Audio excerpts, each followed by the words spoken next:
Boa noite, queridos irmãos. Vamos dar início à nossa atividade dessa noite, a nossa exposição doutrinária. E vamos então, neste momento, elevar o nosso pensamento ao Pai da vida.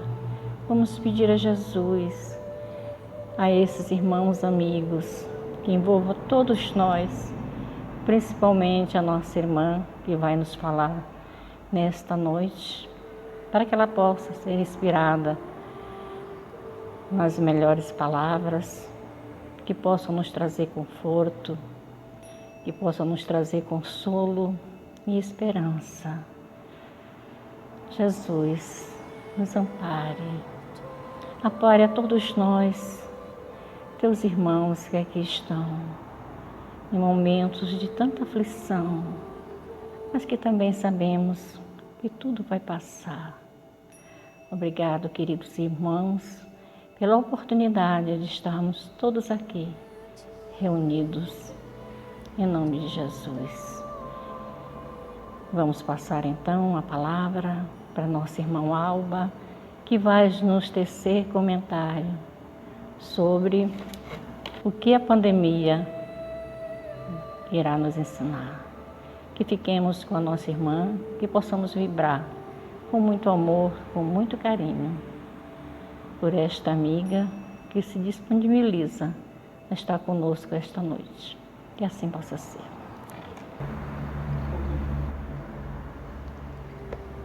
Boa noite a todos. Quero agradecer a oportunidade de estar aqui para a nossa reflexão, que é sobre o que a pandemia tem a nos ensinar. Vamos então voltar no tempo. Vamos para a Europa, na Idade Média, ano de 1310. Tudo andava bem, a colheita próspera, bons negócios. De repente, tudo muda. O clima muda, a temperatura cai, a colheita também.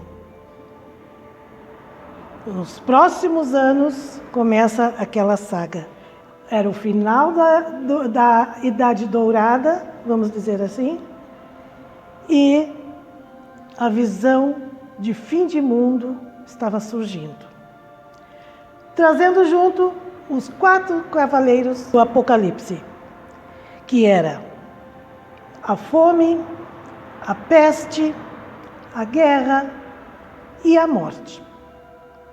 Então, lá no ano de 1337, surge a famosa guerra na Europa. Era a Guerra dos 100 Anos, que na realidade durou 116 anos.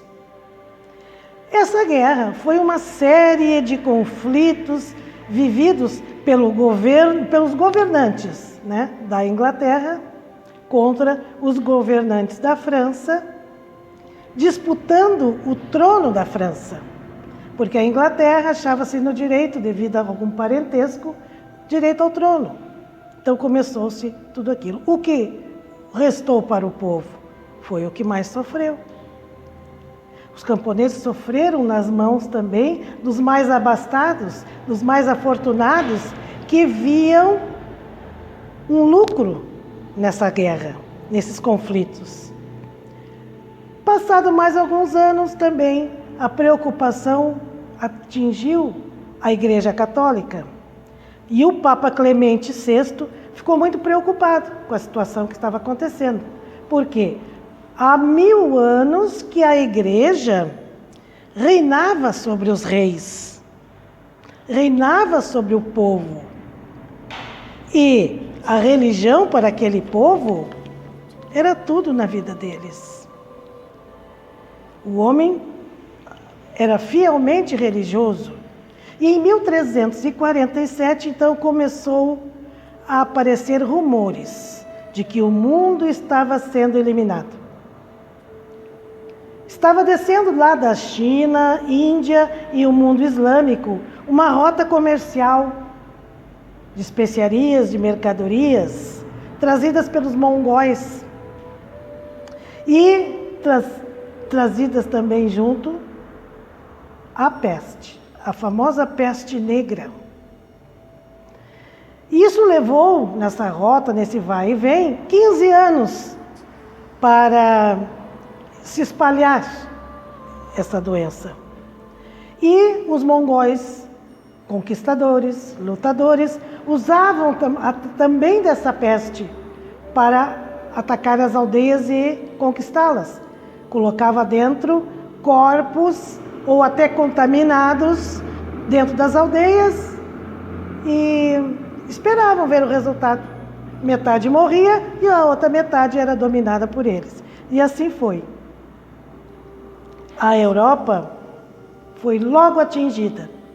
E lá não levou 15 anos, lá foi rápido. O primeiro navio aportou na Sicília, na Itália, trazendo também mercadorias, trazendo marinheiros com febre alta, calafrios, gripe forte. E o que restou para o povo? Rezar muito, muito para Nossa Senhora, interceder a favor deles para Deus.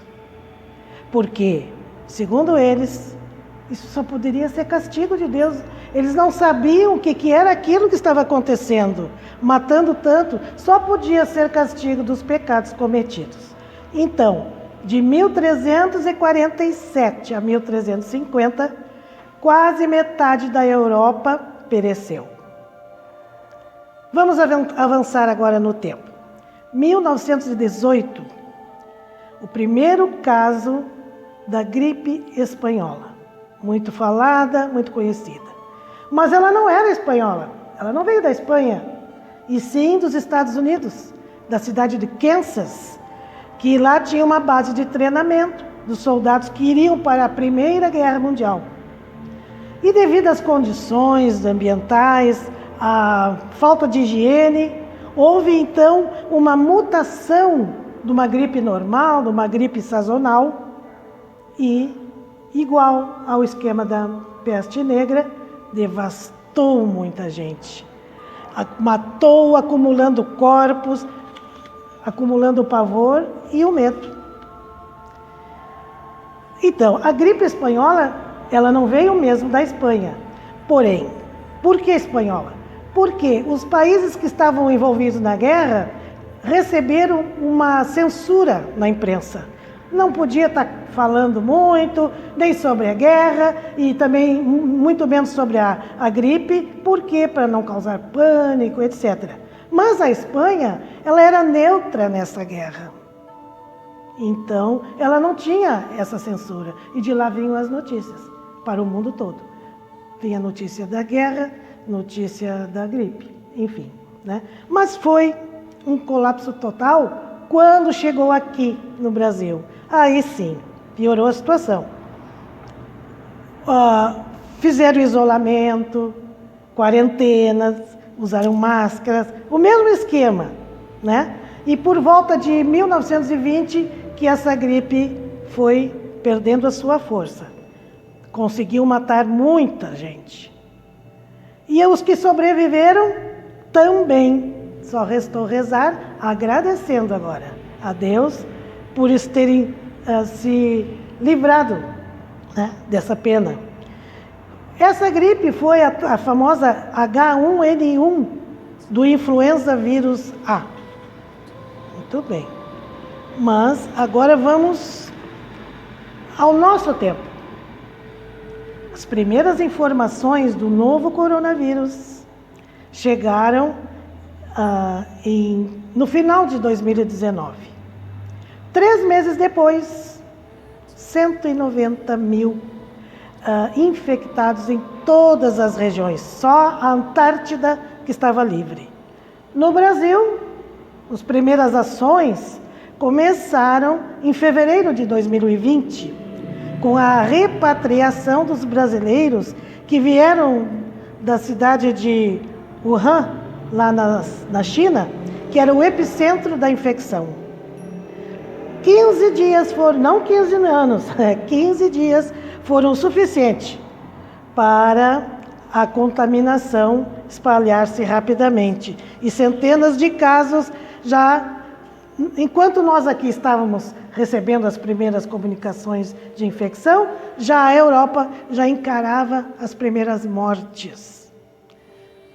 Mas, meus irmãos, nós temos que pensar o seguinte: o mundo ele já passou por muitas epidemias, pandemias, guerras. Só que isso tudo não tem fronteiras, não tem religião, né? Não tem modelo econômico. Atinge a todos. E tudo isso só serve para quê? Para aprendermos e evoluirmos. Aprendermos a tratar com essas situações que fazem parte do nosso cotidiano. E o Espiritismo, ele nos diz que isso faz parte das experiências que o ser tem que viver nos mundos materiais. Então, e quanto mais o ser humano evolui, mais ele vai ficando livre desses acontecimentos. Quanto mais um mundo cresce junto com seus habitantes, ele também já não passa mais por essas dualidades. Mal, bem, né? Noite, dia, são sempre dualidades. O bem e o mal, nesse caso. E ele fica livre. Mas só que nós precisamos viver com essa dualidade enquanto estamos nesta nossa categoria, por quê? Como é que eu vou saber que ter saúde é bom se eu não experimentei a doença? Como é que eu vou saber que o doce é gostoso se eu não sei como amargo é o fel? Tenho que experimentar, tem que ter um parâmetro. E isso então, e é exatamente isso que nós estamos fazendo aqui, vivendo experiências neste tipo de mundo. Então, precisamos aprender. Porém, temos uma notícia boa para isso tudo. A notícia boa é que nós estamos num período especial. Esse período chamado de transição planetária. Muitos já ouviram falar, transição planetária. É aquela mudança que para melhor. Então, e mudanças geram o quê? Um mar de conflitos. Não existe mudança sem conflitos, sem revolucionar, agitar, né? Então, esses seres que aqui estão, nós, né, que aqui estamos, somos indivíduos com muitos conflitos entre nós, muitos desequilíbrios espirituais, trazemos muita violência em nós e assistimos no dia a dia, não só na política, como também na vida social, na vida familiar. Conflitos vão gerando. Então, há muitos séculos, a humanidade, ela vem alimentando uma visão materialista ao extremo da vida. A matéria é muito bom, a matéria, ela nos dá o conforto, condições de nos sobrevivermos aqui nesse mundo. Mas, quando a visão fica só voltada para a matéria, esquece-se da vida interna. Aí complica, porque se eu me preocupo só com a matéria, eu quero viver, sentir tudo que a vida de matéria me oferece, e fico pensando, muitos pensam, graças a Deus que não todos, né? Que a vida acaba no túmulo. Que a vida acaba esse corpo físico e acaba no túmulo e nada mais tem. Mas, e aí o que gera? Quando você se topa assim, frente a frente com algum perigo, com a morte, gera o pânico, medo, terror. Tá, mas o que nós podemos fazer nesse momento então?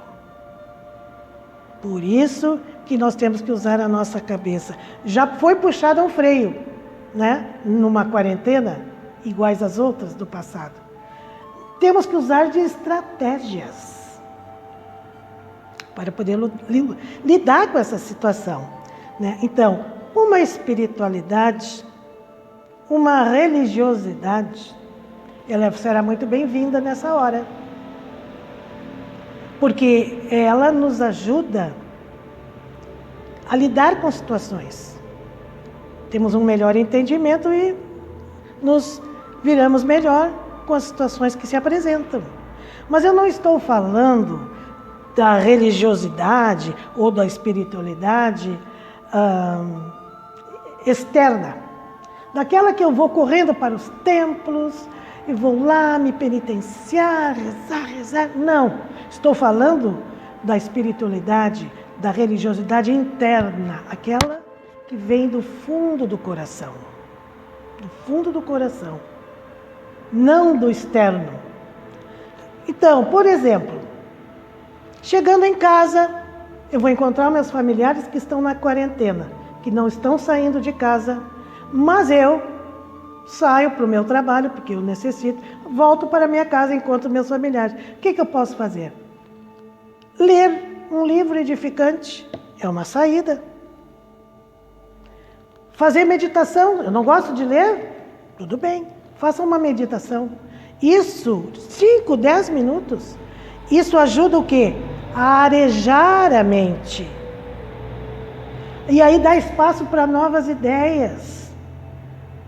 Quanta coisa de bom começa a vir na minha cabeça, ou eu penso nos problemas que eu tenho, como é que eu vou resolver?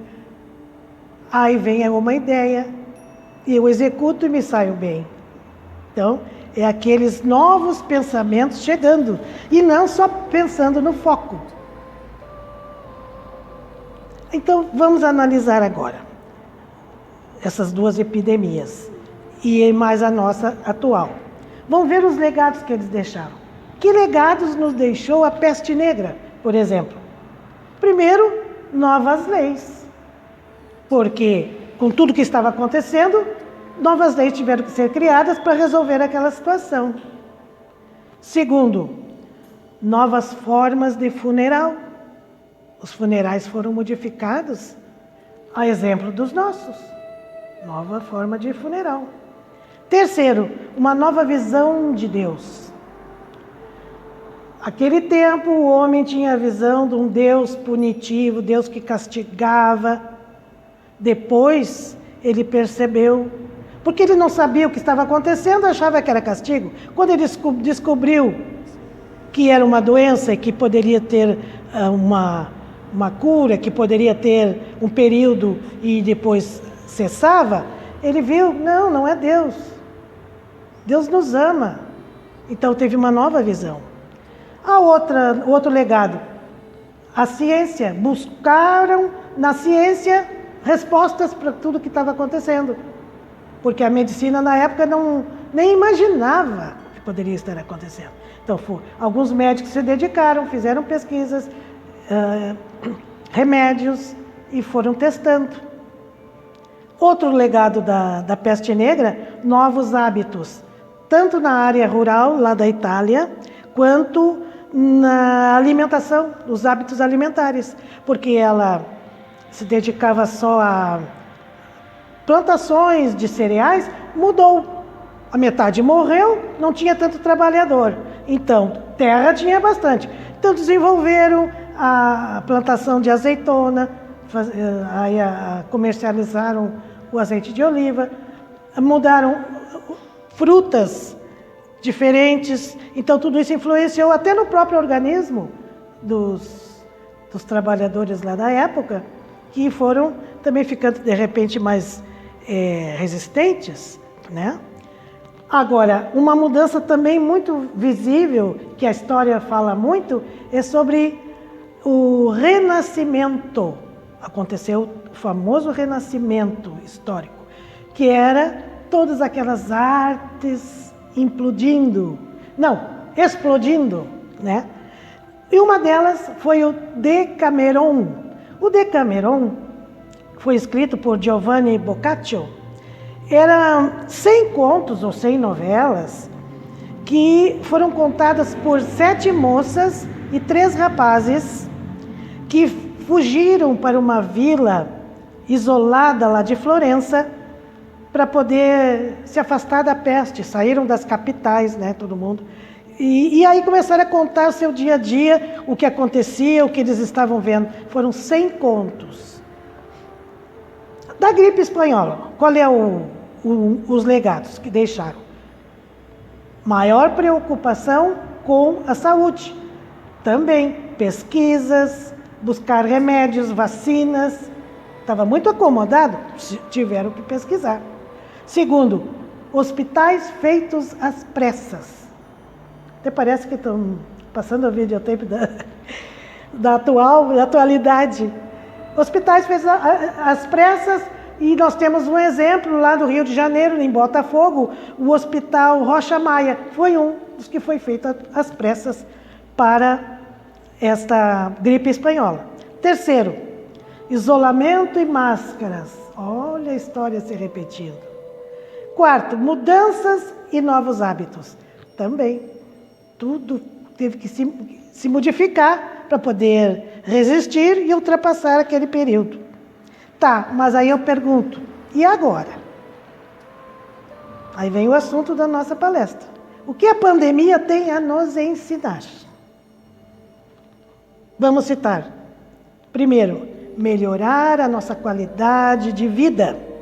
Vida externa e vida interna. Que não é só a vida externa. A externa são controle sanitário, né? Novas maneiras. A interna é nos preocuparmos a buscar respostas. Aquelas velhas perguntas que todo mundo faz. Da onde eu vim? Quem sou eu? Para onde eu vou? Então, pesquisar, estudar, né? E se preparar para a vida, né?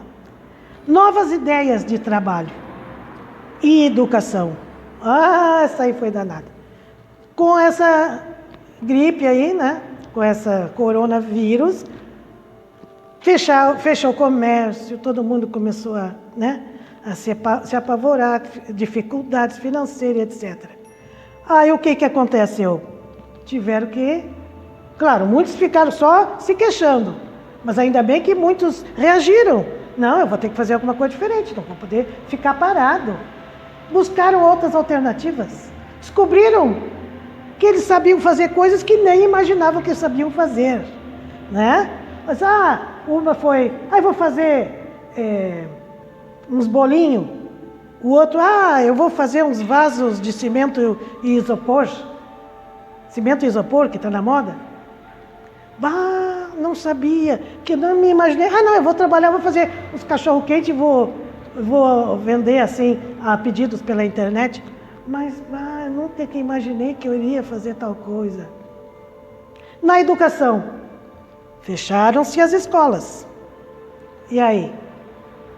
Professores tinham que dar um jeito, né? Os alunos não podiam ficar sem alguma atividade, alguma coisa. Professores, às vezes até de uma certa idade, que nunca tiveram acesso ou alguma familiaridade com o computador, essas coisas. Uma semana estava todo mundo virtual. Todo mundo, de um jeito ou de outro. Mas o fulano não tem internet, não tem celular. Mas deu-se um jeito e vai se levando. Está todo mundo virtual agora. Olha só.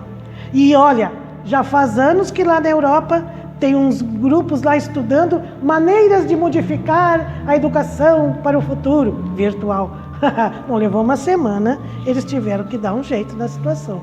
Veja só, né? Que maravilha. Outra coisa, retomar os antigos hábitos de higiene. Nós esquecemos, eu acho. A gente chega em casa, na correria do dia a dia, se joga no sofá, não vai no banheiro lavar as mãos, né? Esqueceu.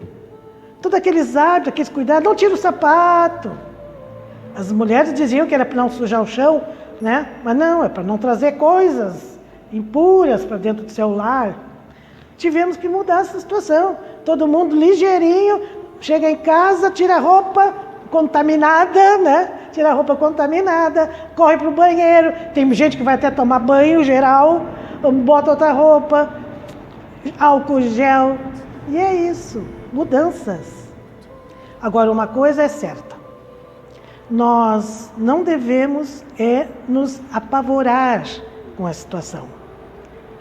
Devemos lembrar que isso faz parte do processo do nosso progresso, do nosso desenvolvimento, do nosso aprendizagem, porque esse planeta, ele é um planeta escola. Estamos aqui para aprender, para viver, aprender e saber resolver situações. E como eu falei anteriormente que ele está numa transição, ele vai trocar de categoria. Porque os mundos que trocam de categoria é sempre para melhor. Enfraquece a dualidade bem e mal, e aí os hábitos já são outros. E aí muitos perguntam, será que depois da pandemia vai voltar o velho normal ou vamos passar com o novo normal? Depende de nós. Devemos pegar o que é bom para nós e seguir. Retroceder jamais, né? É isso, porque senão não está valendo. E devemos, meus irmãos, termos fé. Fé na vida futura. Sabedores que somos agora, porque eu acabei de falar, que a vida não acaba no túmulo, que vai para o túmulo apenas este corpo que tem um prazo de validade. Porque toda matéria tem prazo de validade. Esse livro tem um prazo de validade. Esta mesa tem um prazo de validade. Um dia se deteriora e morre, né? Vamos dizer assim. E assim é o nosso corpo. Mas nós, a nossa alma, o espírito que nós somos, a energia que nós somos, ela não morre, ela segue. E eu não vou levar para o meu caixão, vamos dizer assim, onde vai ser colocado o meu corpo, o meu carro, minha casa na praia, nada dessas coisas. O que eu levo é tudo que eu aprendi, que eu vivi, as ações que eu fiz, procurando melhorar. A gente erra muito na vida, mas tem que procurar melhorar. Então é isto. Temos que colocar na cabeça que a cada encarnação, esse vai e vem, é uma viagem. Cada encarnação é uma viagem. Ela tem um começo, um meio e um fim. Mas a vida continua, né, meus irmãos? Então eu agradeço a todos, uma boa noite e obrigada. Mais uma vez, amigos queridos, agradecemos a nossa irmã Alba pela exposição que nos traz várias reflexões, não só para essa noite, mas para o nosso dia a dia. Agradecemos a equipe espiritual que nos envolveu, agradecemos a Deus, a Jesus, que nos ampara sempre, em toda e qualquer atividade que venhamos a fazer. Mas nesse momento pedimos a misericórdia divina por todos aqueles que nesse momento encontram-se nos leitos de hospitais, acamados, enfermos, não só do corpo físico, mas também da alma, que eles possam ser visitados por essa rede de espíritos amigos para sentir o bálsamo suavizante. Te pedimos, Senhor, por todos aqueles que estão chegando através da abençoada gestação, mas também por aqueles que estão retornando, que eles possam ser amparados, que os seus familiares possam ser consolados. Te pedimos, Senhor, pelo nosso GEAC, por toda a nossa equipe, por todos aqueles nossos amigos, frequentadores que fazem do GEAC a sua casa. Te pedimos, Senhor, por todos os nossos amigos, por aqueles que gostamos menos. Obrigado, amigos, obrigado por tudo e que possamos neste momento sermos envolvidos por essas benesses que vêm até nós, por esse perfume abençoado, que é o amor, essa emissão do qual todos nós somos portadores. Que sejamos sempre aquele que emite bons pensamentos, que sejamos sempre aquele que afaga e que ampara. Abençoe-nos, Pai querido, fortaleça, não deixando que o desânimo tome conta de nenhum de nós, para que cada vez mais possamos trilhar esse caminho que às vezes nos parece árduo, mas é necessário para que possamos burilar esse nosso espírito ainda tão teimoso. Que Jesus ampare a todos nós e nos fortaleça nas nossas dificuldades. Que assim possa ser.